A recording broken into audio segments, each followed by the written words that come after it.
Alright, this is author and illustrator Julius Phillips Jr. and I am back with another quick sketch.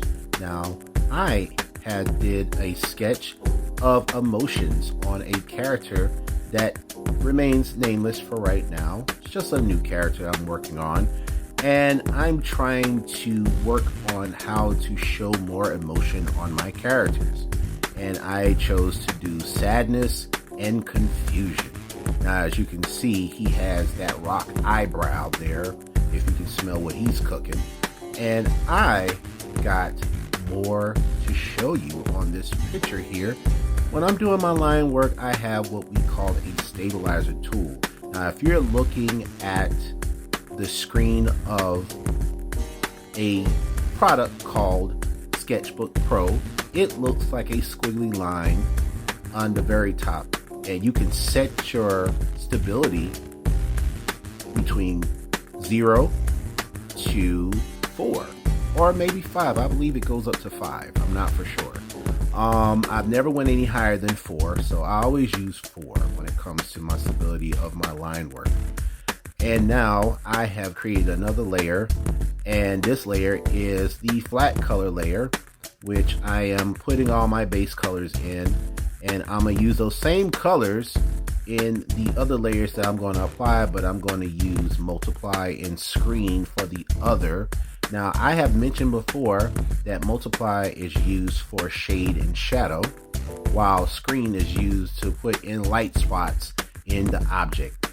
Now, as you can see, I decreased this color, flat color layer, so I'll know exactly how to fill in my hair spots. This is something that I always do because I want to make sure that I got everything right. Now, I will bring the color back full and I will fill in spots that I felt like I've missed. And as you can see, that is what's happening now. I want to make sure that my image is clean. And this is just a quick sketch, so it's not like it's truly getting published anywhere, but for the sake of just wanting to make sure that my image looks great, I always take my time and look into spaces that I've got missing, and I do a little bit of cleanup here and there. And as you can see with the eyes, there was just some stuff that wasn't filled appropriately. So now I am working on my multiply layer, which I am applying shade and shadow, as I mentioned before. Now, this looks kind of crazy right now because all I'm doing is scribbling in color in different spots. But there's a purpose behind it, because you do not want your image to look flat. And I love this multiply option because it really gives me the option of not picking a different color. I'm actually using the same color, but it just comes out darker. Now I am spreading out the actual color with a smudge tool to make my image pop. I do not want a flat image. I want it to look three-dimensional.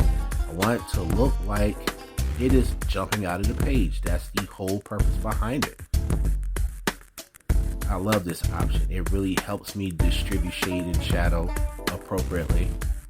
And I love this smudge tool.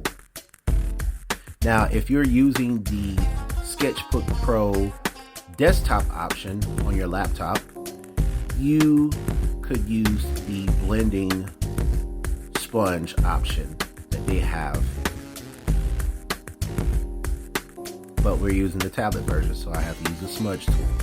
Now I'm adding my lighting on my character on the screen layer. Now, I told you before, the screen will make that same color look lighter. And if you notice now, my image doesn't look as flat as it did when I first started. It went from line work to now I'm adding definition to my picture.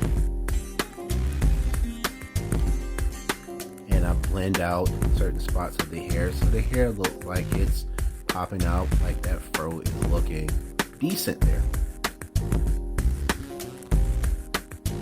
Now I'm going to add detail to the eyes when I get an opportunity. And look, we got our light source there. add that signature, baby, and we are done.